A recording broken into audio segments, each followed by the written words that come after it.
we're living in a time when our Muslim brothers and sisters have been made to feel very different, made to feel a shadow over their very names and identities.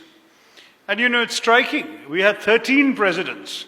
We've had 13, no, we've now had 14 presidents, I guess, 3 of whom have been Muslims. We've had innumerable governors, cabinet ministers, chief ministers of states, ambassadors, generals, Supreme Court justices and chief justices from that community. During the war with Pakistan in 1971, the Indian Air Force in the northern sector was commanded by a Muslim, Air Marshal, later Air Chief Marshal Latif.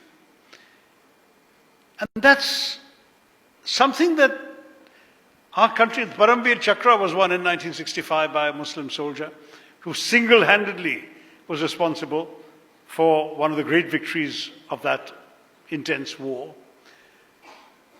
Where do some people get the idea that they can define Indian nationhood, belonging, sense of sacrifice to this country on the basis of religion? I find it sad. I was in this memorial to the famous ship that was sunk in the 1971 war. Captain Mullah went down with the ship.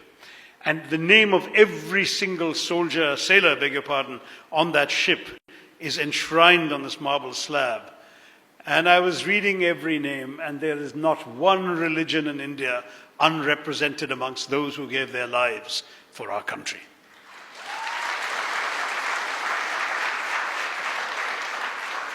You will find Hindus, and you will find Christians, and you will find Sikhs, and you will find Muslims.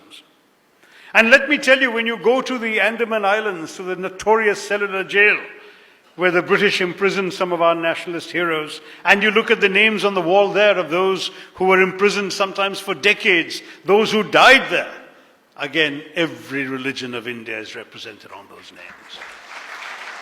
Don't let anybody tell you that you don't belong in this country. Every religion has a claim on the idea of India, on the essence of what India is all about. And I want to tell you that the kind of competitive chauvinisms we're seeing in our politics is something I'm disgusted by and I deplore. And I will fight against it. I will raise my voice. However many cases are filed against me, and there have been 4 so far, there will be more.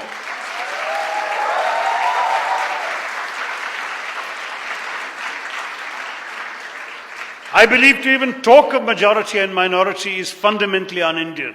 We are all Indians.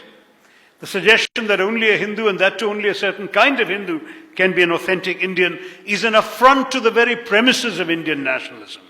And India, and I think she quoted that very appropriately, an India that denies itself to some of us will end up denying itself to all of us.